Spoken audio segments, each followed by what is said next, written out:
काही definition is important. Okay, first आहे त्याच्यामध्ये air mass. What air mass? Suppose this is earth surface. Air mass is actually ratio of path length. पण कसले, ज्यावेळेस सन इथं असेल त्यावेळेस असं म्हटलं जातं की सन इज ॲट झिनेथ अँगल या पोझिशनला. मीन्स तुम्ही इथं उभा असाल तर तुमच्या डोक्याच्या वरती ज्यावेळेस सन असतं, नियर अबाउट 10 नूनला असेल तो, दुपारी, त्यावेळेस असं म्हटलं जातं की sun is at the zenith of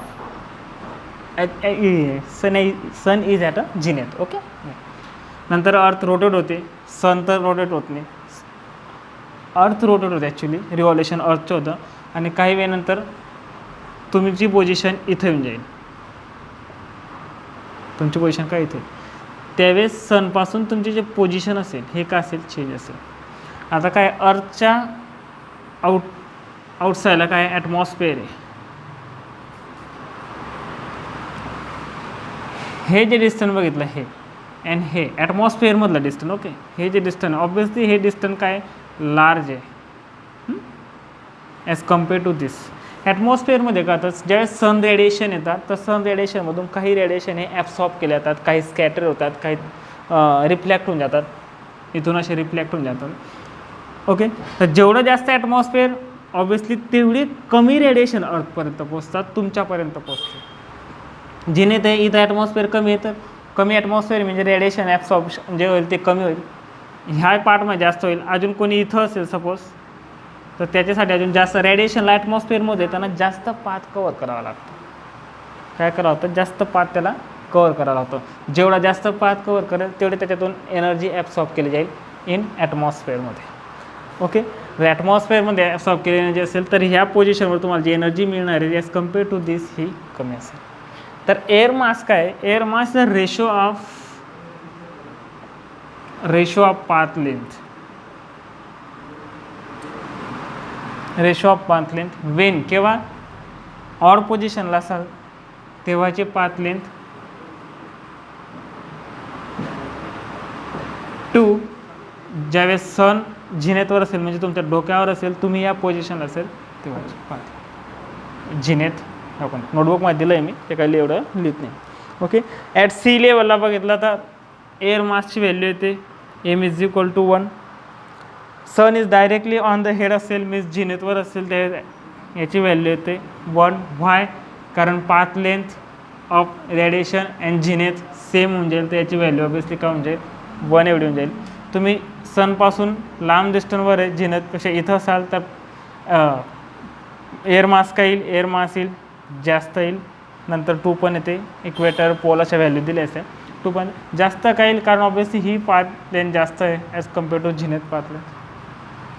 air mass जेवढा जास्त तेवढ्या रेडिएशनमधली एनर्जी काय असेल, कमी असेल कारण तेवढा जास्त पाथ याने कवर केलं असेल. Okay, this is first definition. आता सेकंड डेफिनेशन खरं जे बघितलं तुम्ही तर ती बीम रेडिएशन. फक्त डेफिनेशन्स आपल्याला लहान लहान डेफिनेशन काय एवढं नाही. 2 मार्क्सला 100% येणार आहे. 2 डेफिनेशन तर कसं पण राहतील याच्यातून. सेकंड डेफिनेशन जर बघितली तर ती काय, बीम रेडिएशन. बीम रेडिएशनला डायरेक्ट रेडिएशन पण म्हणतात. सेकंड, बीम रेडिएशन और direct radiation.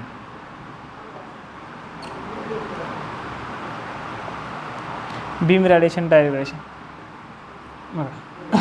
Again this is earth, this is sun. Obviously sun is bigger than earth, पण डायग्राममध्ये आपण असं दाखवतो की रेडिएशन असे अर्थकडे येत आहेत. तर अर्थकडे येताना रेडिएशन ॲटमॉस्फिअरमधून काय होतात, स्कॅटर होतात, ॲब्सॉर्ब होतात, काही रेडिएशन पोचतात. जे रेडिएशन विदाउट स्कॅटरिंग डायरेक्ट अर्थ सर्फेसवर पोचून जातात त्यांना म्हणतात beam radiation. There is no scattering, no reflection, no काहीच काही होणार नाही, डायरेक्टली अर्थ सर्फेसवर येऊन पोचतील, यांना बीम रेडिएशन म्हणतात. आणि डायरेक्ट येतात म्हणून त्यांना सेकंड नाव काय देण्यात आले, डायरेक्ट रेडिएशन. ओके, हे बीम रेडिएशन ते रेडिएशन आपला शॅडो जो असेल, शॅडो तुम्ही बघा उन्हात उभं असाल आपण तर क्लिअर शॅडो दिसतो. घरात आल्यावर शॅडो क्लिअर दिसत नाही. लाईट नसतील, लाईट बंद असेल तर शॅडो दिसत नाही. 1 मिनिट. मग घरात आल्यावर शॅडो कधी दिसत नाही. याचा अर्थ काय? कारण काय, घरात बीम रेडिएशन नाही. रेडिएशन बघा, घरात उजेड असतं बट तुमचे शॅडो क्लिअर नसेल, एकदम बुरसट असेल तर त्याला शॅडो नाही म्हणत आपण. शॅडो एकदम क्लिअर असेल तर ज्यावेळेस त्याला आपण शॅडो म्हणून कन्सिडर करतो. तर घरात उजेड असतं ऑब्व्हियसली असेल, बाहेरून असेल तर घरात उजेड असेल, दरवाजा डोर तुमच्या जे ओपन असेल तर घरात उजेड असणारच आहे. बट तरी तुमच्या शॅडो नसतो. व्हाय? कारण घरात जे रेडिएशन येतात ते बीम रेडिएशन नसतात. बीम रेडिएशन कोणते? जे विदाऊट स्कॅटरिंग, विदाऊट रिफ्लॅक्शन असे येणारे. घरात रेडिएशन जे येतात ते जमिनीवर बीम रेडिएशन येतात, त्यांचं रिफ्लेक्शन घरात येत असतं, म्हणजे ते बीम रेडिएशन असतं. तर घरात येणारे रेडिएशन हे शॅडो क्रिएट नाही करत. शॅडो क्रिएट करतात फक्त beam radiation, direct radiation. Third one आहे डिफ्यूज रेडिएशन.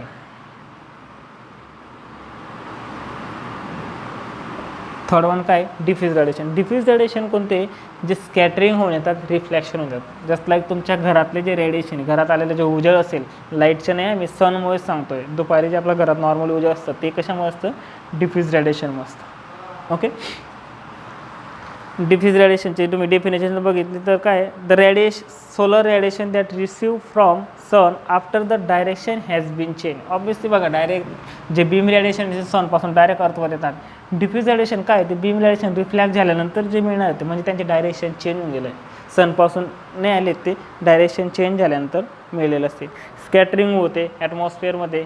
स्कॅटरिंगमुळे येतात. स्कॅटरिंग का होते? कारण एअर मॉलिक्युल्स असतात, एअर मॉलिक्युल्सवर ते स्कॅटर होतात. ओके. नंतर फोर्थ डेफिनेशन आहे global radiation. Actually this is not a context. या दोघांना कंबाईन करणं जी टर्म आहे ना, त्याला म्हणतात global radiation. The summation of beam radiation and diffuse radiation called global radiation. मग तुम्ही म्हणाल सर घरात तर बीम रेडिएशन येतात ना, मग ग्लोबल रेडिएशन डेफिनेशन घर का फक्त डिफ्यूज रेडिएशन? तर ज्यावेळेस तुम्ही बाहेर असाल, तुम्ही ज्यावेळेस सनच्या खाली असाल, म्हणजे डायरेक्ट एक्सपोज असाल सनमध्ये एखादा ऑब्जेक्ट, तर त्याच्यावर काय डायरेक्ट रेडिएशन येत आहेत. ओके. काही बीम रेडिएशन त्याच्यावर येत आहेत आणि त्याच्यासोबतच तुमचं घर किंवा काही वॉल असेल आजूबाजूला, त्याच्यावर बीम रेडिएशन पडतं आणि ते डिफ्यूज, त्यांचं पण रिफ्लेक्शन त्याच्यावर आहे. म्हणजे त्याच्यावर फक्त बीम रेडिएशन येत नाही सनपासून, डिफ्यूज रेडिएशन पण येतात, जे आजूबाजूच्या ऑब्जेक्टमध्ये रिफ्लेक्ट होऊन येत आहेत. म्हणून त्याच्यावर येणाऱ्या रेडिएशनला का म्हणा? Global radiation. Global radiation is a single term which represent both of this beam and diffuse. उसके बाद सेकेंड लास्ट डेफिनेशन है सोलर इरेडियंस.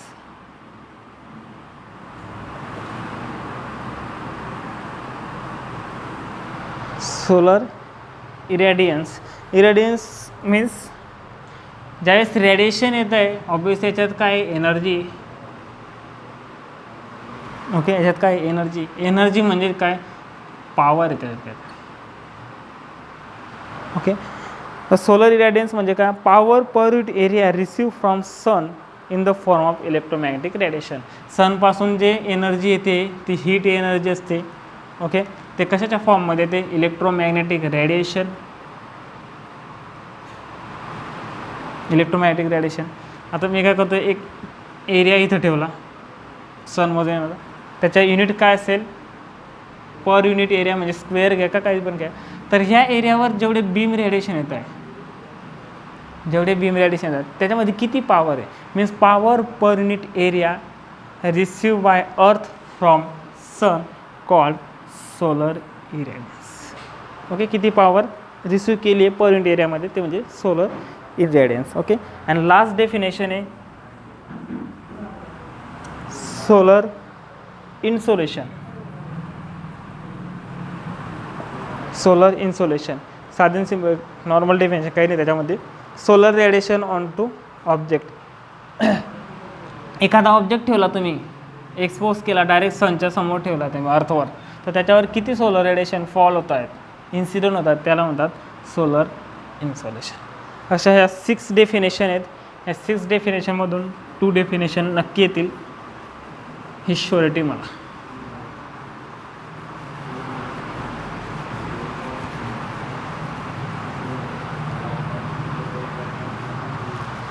त्याच्यानंतर जो टॉपिक आहे तो म्हणजे तो सोलर रेडिएशन जॉमेट्री.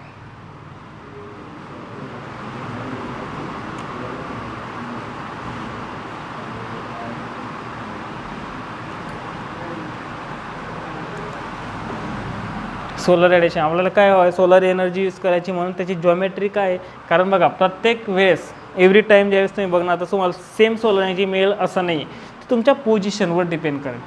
सन इथं आहे, तुम्ही अर्थवर इथं आहे, तुम्हाला सोलर एनर्जी जास्त मिळेल. कारण का, तुम्ही जिनेतवर डायरेक्ट. तुम्ही जर इथं असाल तर सोलर एनर्जी कमी मिळेल, तुम्ही इथं असाल तर सोलर एनर्जी तुम्हाला त्यावेळेस मीन्स रात्रीचा टाईम असेल हा, त्यावेळेस तुम्ही सोलर एनर्जी मिळणार नाही, कारण असं सन रेडिएशन येणार नाही. दिस इज द नाईट टाईम. अर्थ अशी फिरते, याला म्हणणार पोल. ओके. आणि हे जे ॲक्सिस असेल असा, हा असेल तुमच्या इक्वेटर. हे जॉमेट्रीमध्ये पाहिलं बी असेल किंवा नसेल तर आता नीट बघू आपण. तर प्रत्येक वेळेस तुमची जे लोकेशन आहे, लॅटिट्यूड असेल तुमची, latitude means position of the object on earth surface. Okay. तर लॅटिट्यूड जे असेल, एक अँगल असतो तो, त्या लॅटिट्यूडवर डिपेंड करेल की तुम्हाला सोलर एनर्जी किती मिळाल. म्हणून आपल्याला ते अँगल्स बघायचे, वेगवेगळे अँगल्स आहेत. त्याच्यासाठी एक डायग्रॅम दिली आहे, थोडीशी कॉम्प्लिकेटेड डेफिनेशन आहे, याच्यात पण डेफिनेशन आहे, there is no derivation like. फक्त कोणत्या अँगलला काय म्हणता एवढंच आहे आपल्याला solar radiation जॉमेट्रीमध्ये.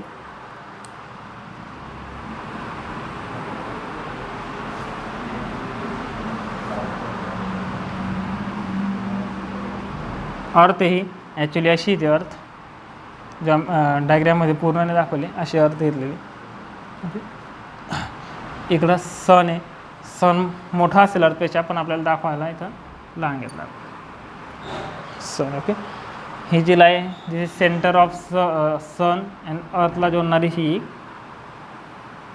You can say the position of sun किंवा पोझिशन ऑफ अर्थ. ओके.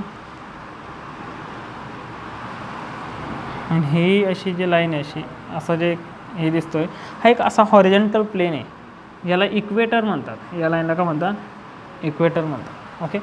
याच्यामधून एक असं ते घेतलं तुम्ही, 1 मिनिट हां.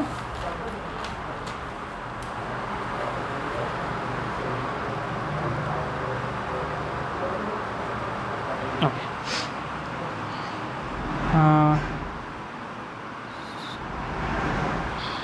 1 मिनिट.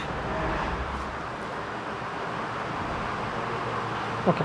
हा जो ॲक्सिस आहे वेस्ट ईस्ट, हा ॲक्सिस ॲक्च्युली बोर्डच्या असा मध्ये कसा असा ॲक्सिस येतो असा, आणि तो काढताना 3 डायमेन्शनमध्ये, आणि जे अर्थ फिरणार आहे ती अशी रोटेट होणार आहे. असा ॲक्सिस येतो. आणि एक 1 मिनिट, अरे यार,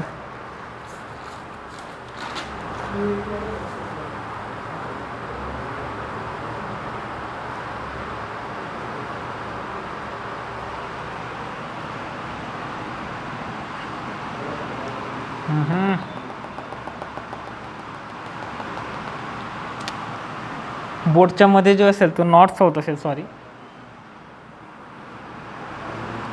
आणि अर्थ अशी फिरणार.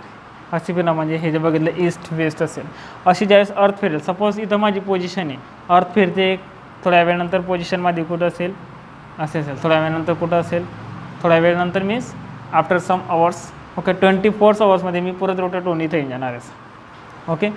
तर इथं जर पोझिशन पाहिली तर सनच्या एकदम जवळ असेल मी, ही पोझिशन काय मी आधी सांगितली जिनेत पोझिशन आहे. इथं पोझिशन गेली मी आउटसाईड आहे, इथं रात्री आहे, अंधार आहे, सनवर सनचे रेडिएशन फक्त एवढ्याच पार्टमध्ये असतील. ओके. आता अँगल बघायचे आहे की तुमच्या सपोज एक असा इथं पोझिशन आहे तुमची, पूर्ण असा गोल आहे, इज दर नॉट सर्कल, स्पेअर आहे हा स्पेअर, आणि तुम्ही स्पेअरवर कोणत्याही जागेवर असू शकता. तर ही तुमची पोझिशन आहे समजा, याला आपण पीने दाखवू. ओके.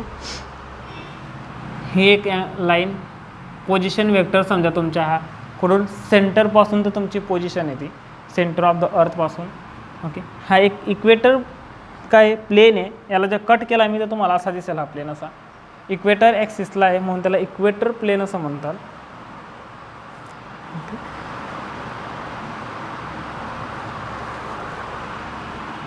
आणि याच्या जर तुम्ही प्रोजेक्शन घेतला तुम्हाला पी डॅश असा दिसेल, हा असा बघा. ही लाईन कुठं आहे, 3 डायमेन्शन बॉडी आहे, मी दाखवू नाही शकत आहे, प्रॉपरली नाही सांगू शकत आहे. ही लाईन कुठं आहे, अर्थ सरफेसवर येत आहे. ही लाईन कुठं आहे, इक्वेटर प्लेनला जॉईन केलेली. इथं एक अँगल असेल त्याला फायल म्हणून, नंतर नावं सांगतो मी त्यांचे काय, तो असेल फायल, कुठून इथून तर इथपर्यंत. ओके. अजून एक अँगल इथं घेतला आहे, त्याला ओमेगा डॅश म्हटलं जातं, त्याला अवर अँगल असं म्हटलं जातं. ओके.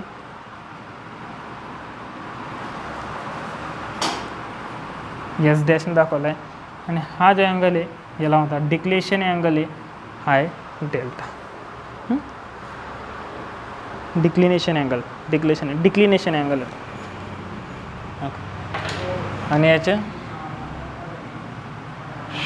Angular velocity. ओके. त्याच्यात फर्स्ट जे डेफिनेशन आहे ते म्हणजे latitude of location.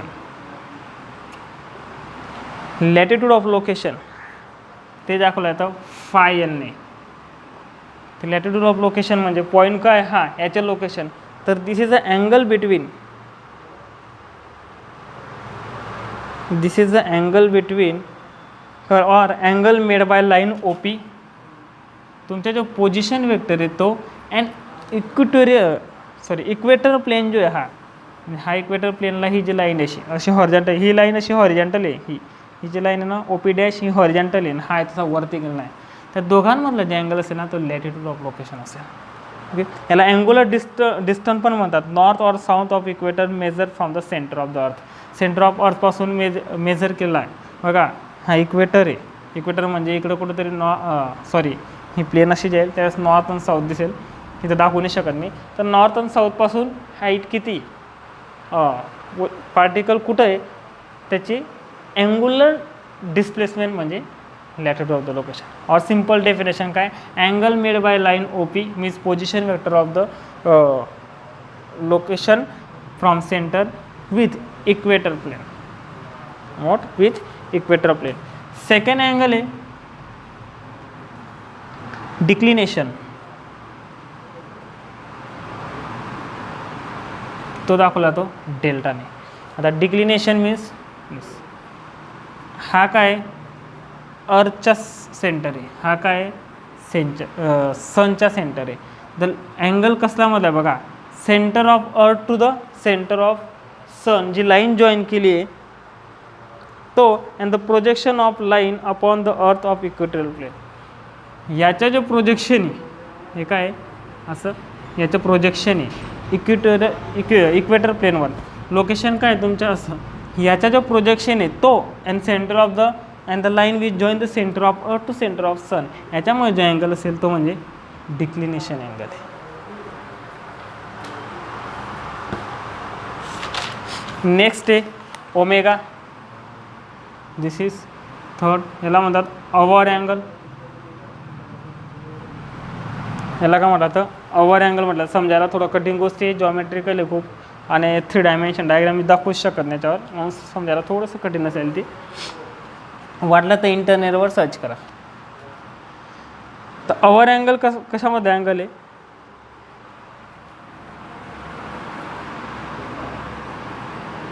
This is a projection and हे इक्वेटरची लाईन आहे, दोघांमधला अँगल तो. अवर अँगलचे काम काय माहिती आहे का, की प्रोजेक्शन ही जी लाईन आहे हा पोजिशन वेक्टर ही जी पोजिशन ही जी मी असं करत आलो कुठं अर्थतर्फे असं करत आलो, तर कधी ना कधी ती सरफेसच्या ही जी सेंटरची जी लाईन आहे याच्या एक्झॅक्ट समोर येऊन जाणार आहे कधी. तर अवर अँगलची डेफिनेशन बघितली, angle through with the earth must turn. अर्थला मी आता याला असं केलं म्हणजे अर्थ टर्न करेल मी, सन तर जागर असेल, अर्थ जशी असं टर्न करेल मी. तर एक असा होईल की हा पोजिशन वेक्टर आणि सन ऑफ द अर्थ का होईल, हा पोजिशन अर्थ अशी टर्न करेल मी. एक असा होईल की हे जे पोजिशन वेक्टर आहे अँड ही जी लाईन आहे centre sun to earth turn करते, ही लाईन कोइन्साइड होऊन जाईल. ओके. तो जे अँगल असेल तो म्हणजे अवर अँगल असेल. Is the angle through which earth must turn to bring the meridian of the point directly in the line with the sun rays. सनरेजच्या डायरेक्ट, कारण ह्या लाईनमध्ये सनरेज येणार आहे तर डायरेक्टली त्या लाईनला येईल, ती म्हणजे अवर अँगल असेल. आणि तो काय येतो 15 डिग्री पर आवर,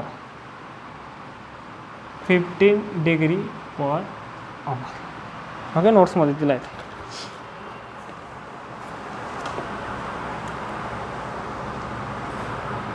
आणि अँगल याला जर तुम्ही इन टर्म्स ऑफ अँगल दाखवला तर angle between the projection of this line and the projection of line एक मिनटं अँड इक्वेटोरियल प्लेन. ऑब्विसली याचं प्रोजेक्शन हा आहे आणि इक्वेटोरियल प्लेनमधले ही जी प्लेन त्याच्यामधला अँगल आहे, म्हणजे हा ॲक्च्युली वरती थोडासा हॉरिझॉन्टल प्लेनवर नाही आहे दोघं लाईन, असा आहे तो, आणि इक्वेटोरियल प्लेन अशी काहीतरी असं. समजवणंच कठीण आहे त्याला, कारण ते 3 डायमेन्शन.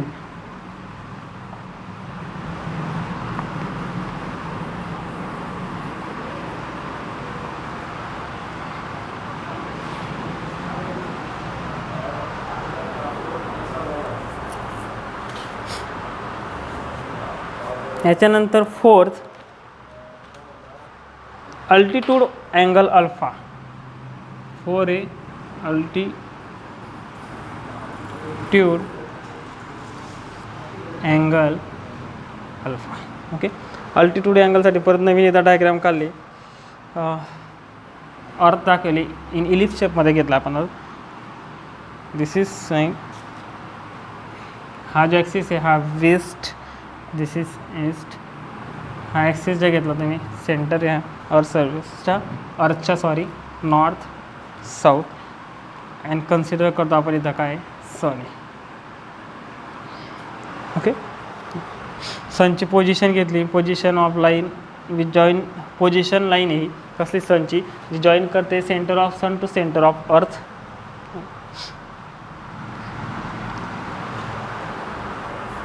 आता अर्थ कशी फिरणार आहे, वेस्टपासून अशी ईस्टपर्यंत. अर्थ अशी वेस्टपासून ईस्टपर्यंत फिरते, त्यावेळेस सन आपल्याला असा ईस्ट टू वेस्ट जाताना दिसतो. सन मूव्ह होत नाही, ॲक्च्युली अर्थ रोटेट होत असते.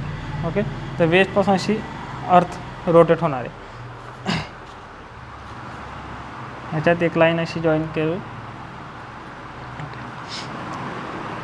हॉरिझॉन्टल प्लेनवर हा जो अल्फा आहे हा एक अँगल आहे, त्याला अल्फा म्हटलं गेलं आहे.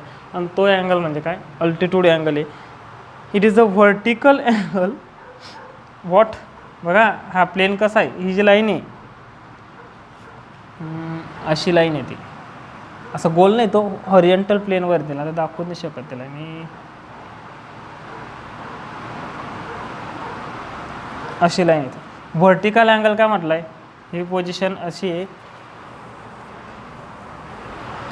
ही पोझिशन अशी आहे, आणि ही जी पोझिशन आहे ना अशी फिरणार, अशी खाली हॉरिझॉन्टली फिरणार आहे. अशी नाही ती, ॲक्च्युली अशी, त्याच्यावरच फिरत राहणार ते, असं मध्ये समजा असं अशी पोझिशन येते अशी.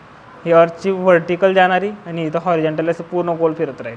तर अँगल का असेल असा म्हणून व्हर्टिकल जी दाखवली सनची ती line, it is a angle it is a vertical angle between projection of the sun रेसच्या जे प्रोजेक्शन येते and projection on the sun rays on the horizontal plane and direction of sun rays. बघा याला असं join करून घ्या आपण. ही जी लाईन आहे सन रेज, याचं प्रोजेक्शन म्हणजे हे याच्यामध्ये, अँड सन आणि अर्थ सरफेसला जॉईन करणारी जी लाईन आहे त्याच्यामधला अँगल म्हणजे अल्टिट्यूड अँगल अल्फा आहे. आणि लास्ट वन अँगल जो आहे तो म्हणजे झिनेथ अँगल. हे दिसतं आहे का, लास्ट वन अँगल जो आहे तो म्हणजे झिनेथ अँगल. झिनेथ अँगल एकदम साधं simple. It is a vertical angle between sun rays and the line perpendicular to horizontal plane through, एक मिनिट डायग्राम कुठं आहे, हा अँगल आहे. झिनेथ अँगल झेडने दाखवला होता, सॉरी थिटा झेडने दाखवला होता. झिनेथ अँगल काय, सन रेज जे आहे म्हणजे centre of the earth obviously sun rays त्या डायरेक्शन येणार त्याच्यामध्ये, आणि व्हर्टिकलमध्ये जो अँगल असेल तो म्हणजे झिनेथ अँगल असेल थिटाचा. मग ज्यावेळेस सन या पोझिशनवर असेल झिनेथ अँगल काय येईल, तर झिनेथ अँगल येईल 0 डिग्री. आणि त्यावेळेस आपण काय म्हणतो की सन इज ॲट अ झिनेथ. ज्यावेळेस सन इकडं असेल किंवा तिकडं असेल त्यावेळेस हा पॉझिटिव्ह निगेटिव्ह वॉटएव्हर जो पण येईल तो पण 0 येणार नाही. त्यावेळेस आपण असं म्हणणार, म्हणजे दुपारी 12 वाजता जे बघितलं तर झिनेथ अँगल काय येईल 0 डिग्री सेल्सिअस, 0 डिग्री सेल्सिअस म्हणतो, सॉरी 0 डिग्री येणार आहे. ओके, असे 5 अँगल डिफाईन केलेले जॉमेट्रीमध्ये. आला तर 4 किंवा 6 मार्क्सला पण क्वेश्चन येऊ शकतो. कॉम्प्लिकेटेड आहे, थोडंसं वेगळंच काहीतरी चालणार आहे आपल्या सब्जेक्टमध्ये, आणि त्याचं असं चालतं एस व्हायला पण तुम्हाला माहिती. बस यावेळेस एक ठीक चांगली गोष्ट आहे, टेक्स्टबुक नाही आहे तर कोण काहीच घेणार आहे हे इम्पॉर्टंट नाही. सर्वांच्या कशामधून असेल, रेफरन्समधून असेल तर नोट्स तुम्हाला मी पूर्ण देऊन देईल, त्याच्याबद्दल काय. आता नेक्स्ट टॉपिक जो आहे तो म्हणजे इम्पेरिकल इक्वेशन म्हणून टॉपिक आहे.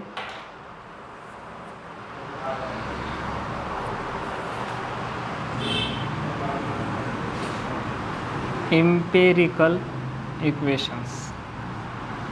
ओके, त्याच्यात फर्स्ट इक्वेशन आहे मंथली एव्हरेज.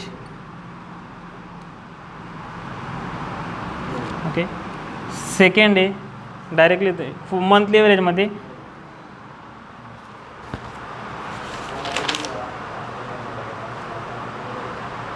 आपल्याला फक्त मंथली एव्हरेज दिलं आहे. तर मंथली एव्हरेजमध्ये 4 टाईप्स आहेत. याला असं म्हणतो 4 आहे. First daily global radiation.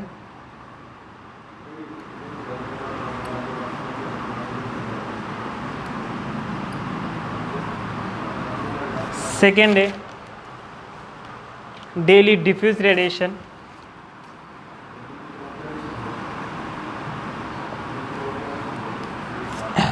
Third आहे hourly global radiation.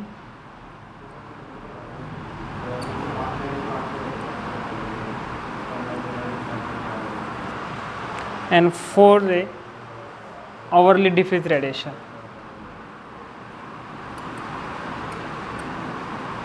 Hourly diffuse radiation.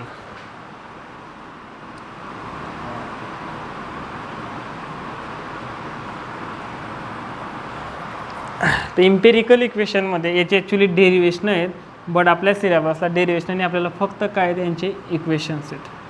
4 equation दिलेत. मी ते काही लिहित नाही, फक्त इक्वेशन्स आहेत लिहिण्याचं काय पॉईंट नाही. फक्त त्याचे लॉजिक काय सांगतो की बघा सन आणि अर्थमधलं डिस्टन्स कायम सेम असतं नाही. व्हाय ते मी सांगतो.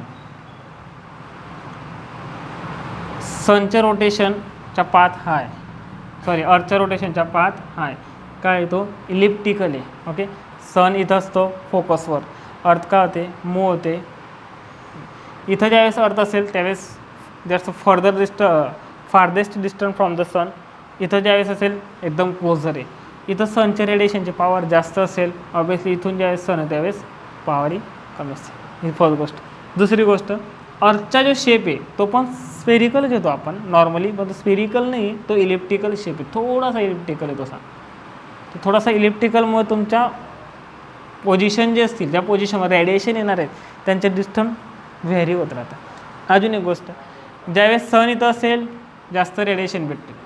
ओके, नंतर सन तिथं असेल पण अर्थ मूव होऊन गेली, हा पॉईंट इथं येऊन गेला. ज्यावेळेस तुमची पोझिशन ही असेल त्यावेळेस तुमच्या रेडिएशन हे कमी असतील. म्हणजे सकाळी तुम्हाला ऊन कमी लागतं, दुपारी जास्त लागतं, सायंकाळी परत तुम्हाला कमी लागतं, रात्री तर ऑब्व्हियसली नसेलच. ओके, तर याच्यावर पण डिपेंड करतं. म्हणून त्यांनी काय केलं आहे की मंथली एव्हरेजमध्ये एका मंथमध्ये एव्हरेज रेडिएशन किती येतात आपल्यापर्यंत त्याचे इक्वेशन लिहिले आहेत. तर त्यांनी डेली ग्लोबल रेडिएशन, तर दररोज ग्लोबल रेडिएशनचा एक एव्हरेज फाइंड केला आहे, त्याचे एक इक्वेशन तयार केलं आहे. ते इक्वेशन लिहिले आहे, तुम्ही लिहून घ्या. नंतर डेली डिफ्यूज रेडिएशन किती आहे त्याचे इक्वेशन केलं आहे. Hourly global and hourly diffuse या चारींचे इक्वेशन दिले की तुमच्याकडे एका डेमध्ये तुमच्याकडे किती पॉवर येते, एका तासामध्ये तुम्हाला किती पॉवर मिळते, हे ते एक एक्सप्लेन करणार आहेत. त्यांचे डेरिवेशन आहेत, बट आपल्याला डेरिवेशन नाही, त्यांनी सिलेबसमध्ये क्लिअर दिलं आहे की फक्त इक्वेशन घ्या असं. तर ते 4 इक्वेशन आहे, त्याच्यामध्ये हे दिलेत कशाची कॉन्स्टंट आहे, कॉन्स्टंटची व्हॅल्यू काय दिली त्या सर्व लिहिले आहेत. मिनिमम 2 याच्यावर क्वेश्चन 100% असेल मला वाटतं. मिनिमम ऑब्जेक्टिव्ह क्वेश्चन असेल, एक दिला असेल आणि ऑप्शन दिले असेल कोणतं ग्लोबल रेडिएशन आहे, तुम्हाला इक्वेशन मस्ट क्रॅम करायचे. याच्यानंतरचा जो टॉपिक आहे तो म्हणजे solar radiation on tilted surface. Tilt केलेला सरफेस सोलर रेडिएशन काय असेल ते एक मोठं डेरिवेशन आहे, ते आपण नेक्स्ट लेक्चरला बघू. आणि त्याच्यानंतर अजून 2 टॉपिक असतील ते एकाच लेक्चरमध्ये संपून जातील. मेजरिंग इन्स्ट्रुमेंट आहे, सोलर रेडिएशन कसं मेजर करणार आपण, त्याचे 2 इन्स्ट्रुमेंट दिले आहेत, दोघं संपतील. म्हणजे उद्या आणि परवामध्ये फर्स्ट चॅप्टर तुमच्या एंड होऊन जाईल, सेकंड चॅप्टर नेक्स्ट वीकपासून स्टार्ट.